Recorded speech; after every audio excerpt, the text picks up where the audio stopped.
Good evening and welcome to the Nevis Newscast for today, Thursday, February 25th, 2016.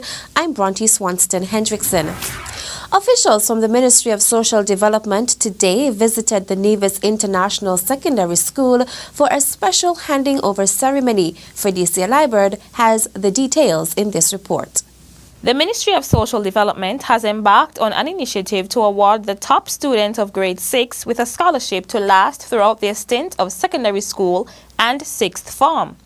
Earlier today, Jaden Dorr, a former student of the Maud Cross Preparatory School, but who now attends the Nevis International Secondary School, was the first recipient of the scholarship for best performance in the Federation with an average of 99%. Junior Minister of Social Development, the Honorable Hazel Brandy Williams, noted that the initiative came to mind after she received the report about Dorr's performance in early 2015. She decided to take her idea to the Nevis Island Administration's cabinet. So Jaden, I would like to say to you this morning that you have made us all proud. You have made the Nevis contingent proud. You have made St. Kitts Nevis proud. And most importantly, you have made your parents and your family proud. On behalf of the Ministry of Social Development, and more specifically the Department of Youth and Sports, we would like to say congratulations to you for reaching that top position in your very short academic career.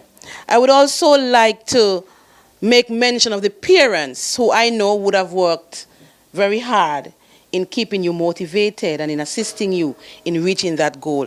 And I'm saying to the other parents out there that the success of your children depend by large measure on the interest and the work that you put in your children during the time that they are in school. She presented Dorr with a certificate of appreciation, a letter of congratulations, and a check.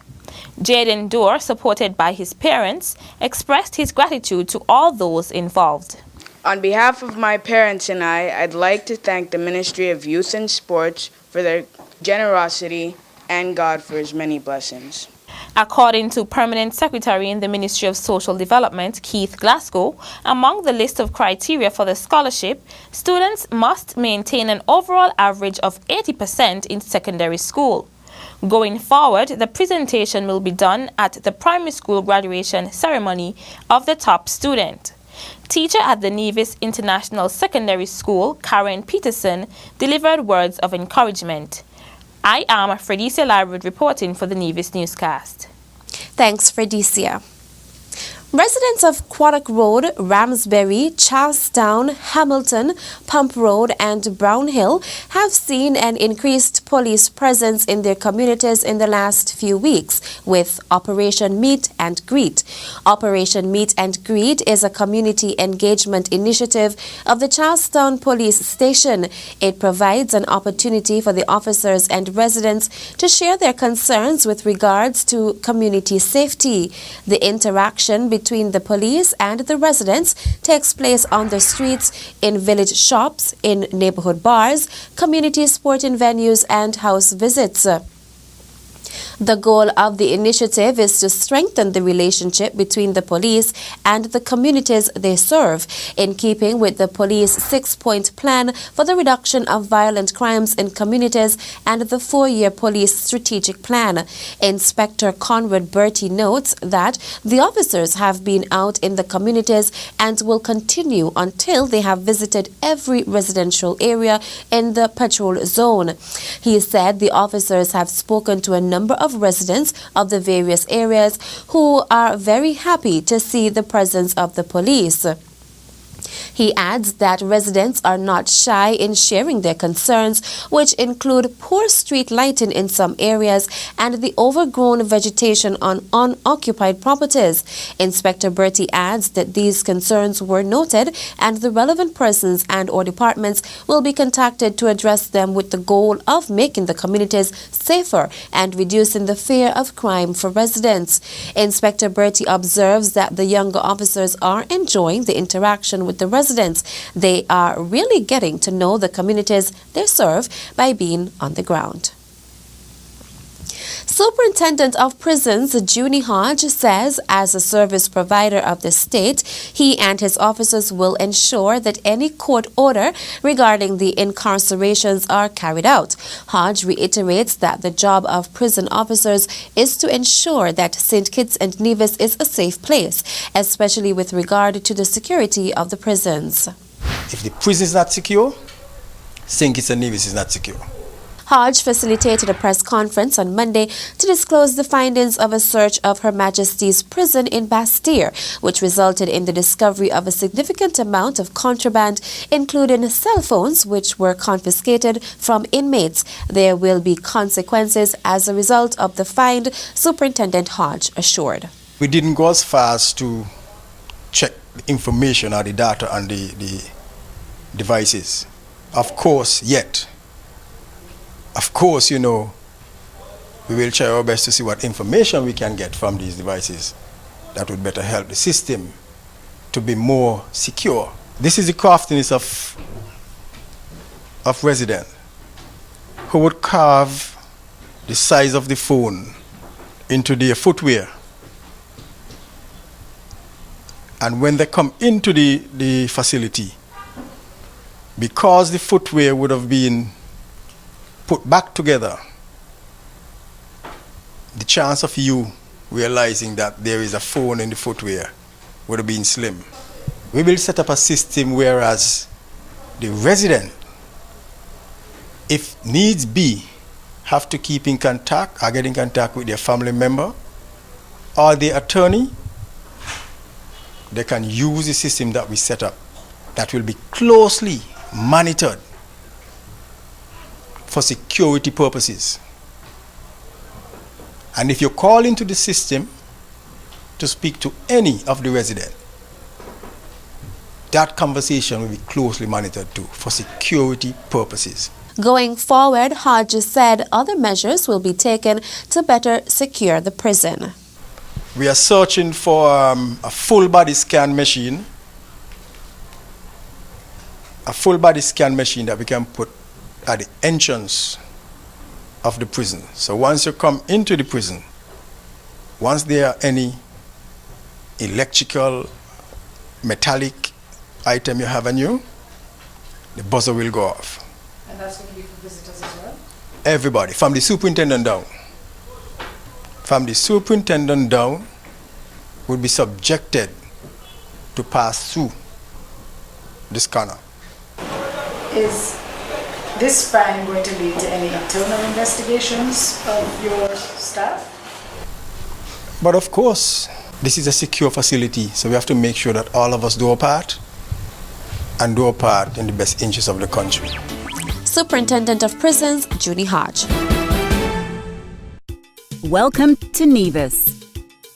It's easy to believe that all Caribbean islands are the same until you visit Nevis. Nevis is the Caribbean of a bygone era. You will enjoy a most intimate vacation on Nevis. You're only a stranger here once. We offer exclusive and barefoot luxury stays. With only 400 hotel rooms, our island may be exclusive. But a warm, genuine and friendly welcome is just everywhere. We look forward to meeting you. Visit nevisisland.com.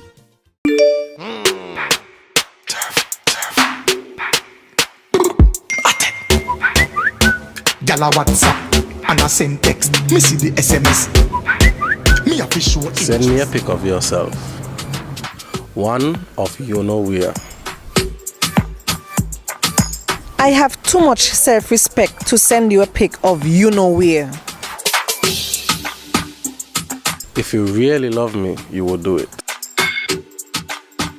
If you really love me, you wouldn't ask.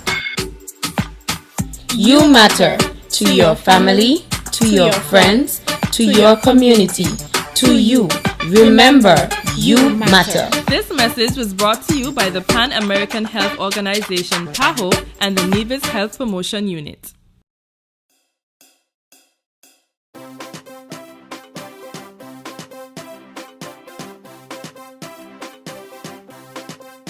Hi, I am Candy Freeman, the chair for the Senior Pageant Committee. I am here to invite applicants for the staging of the 2016 Nevis Cultural, the Caribbean's greatest summer life. We're looking participants to enter the Mr. Cool competition, the Miss Swimwear competition, and the Miss Culture pageant. In addition, we will be having development sessions such as public speaking, etiquette lessons, and a modeling skill, with endless fun to help build your self-esteem. Ladies and gentlemen, apply today. Application forms for all 3 shows are available at the Nevis Culturama Secretariat in the Cotton Ginnery Mall, open from 8 a.m. to 4 p.m. on weekdays. Forms are also available for download at culturamanevis.com. Completed forms must be submitted to the Nevis Culturama Secretariat by March 31st, 2016. We are looking forward to working with you.